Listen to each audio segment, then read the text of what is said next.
Assalamu alaikum. Welcome to another video. My name is Yasin Arafat, excavator operator on Bangladesh. গাড়ির model হলো হিটাক্সি 120।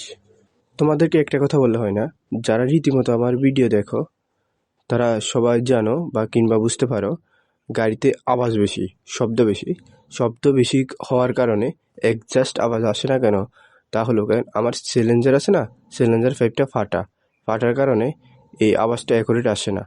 যে কোনো মানুষে বা যে কোনো বাচ্চায় উঠে গাড়ি থেকে দুষ্টামি করার সময় সিলিন্ডারের পাইপটা ফাটিয়ে ফেলছে, আর বা যে কোনোভাবে হোক সিলিন্ডারের পাইপটা ফেটে যাওয়ার কারণে এখন এক্সজাস্ট আওয়াজটা হয় না।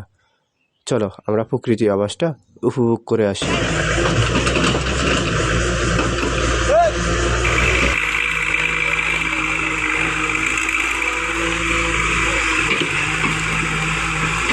ভিডিওটা পুরো স্লো মোশন ছিল।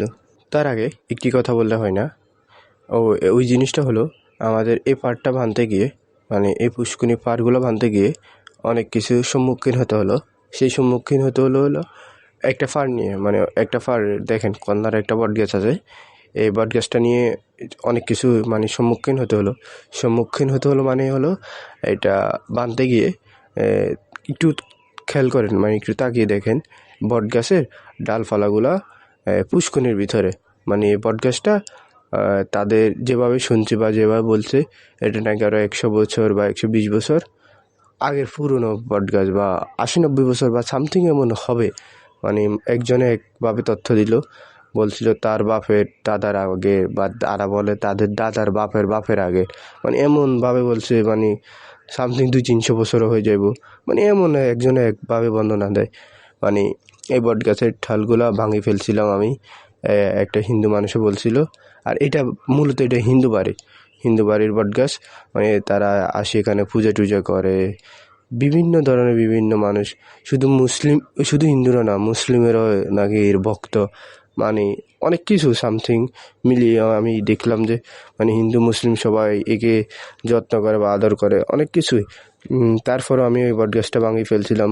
ভাঙার পরে যেমন ফাটটা বেঁধে উঠার আগে মানুষে বলে ক্ষতি হবে, এ হবে, মানে বক্কর চক্কর অনেক কিছুই মানুষের থেকে সম্মুখীন হতে হলো। মানুষে ভয় দেখায়, মানে কত কিছু ভয়, মানে বলার মতো না।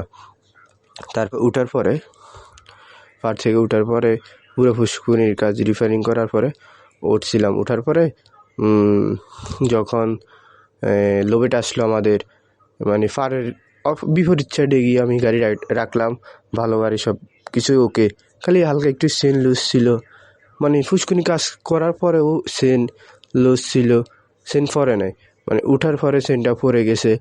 পরে যাওয়ার পরে তো বুঝেন তো কুসংস্কার, এখন আগের থেকেও এখন কুসংস্কার একটু কমছে, তারপর কিছু কিছু গ্রামে কুসংস্কারটা এখনও রয়ে গেছে। মানে ওইটার দোষটা বেশিরভাগই দোষটা আমার ছিল, বা আমি গিরিশ করে দিলে এই চেনটা পড়তো না, মানে চেনটা পড়ে গেছে। পড়ে যাওয়ার পরে মানুষে বলে এই বট গাছের অভিশাপ, এই বট গাছের এই মানে অমুক তমুক অনেক কিছুই বুঝাইছে, মানে আমি বুঝতে চাই না, আমি বুঝি না, আরও কিছু মানুষ বুঝে না, মানে এগুলো মানতে চায় না, মানে হোক বা যেভাবে হোক আমি মানলাম বট গাছে কিছু একটা আতে বা জিন টিন থাকতে পারে, এটা স্বাভাবিক। ওইগুলো বড় বিষয় না, বিষয় হলো ট্রেনটা পড়ে গেছে, লোবেট আসছে, আমরা গাড়িটা উঠাইতে পারিনি। আরও একদিন আমরা ফিস নামা লাগছে, দিন আসি সেন্টেন উঠাই, তারপরের দিন গাড়ি শিফটি করা লাগছে। আর যেদিন উঠাবার কথা ওই দিন তো সেন পড়ে গেছে, লোবেট আবার ফিরে চলে গেছে, মানে এইগুলো আর কি অনেক কিছুর সম্মুখীন হতে হলো। তারপর অবশেষে এই পুষ্কুনি থেকে উঠলাম আর কি, অনেক কষ্ট হলো।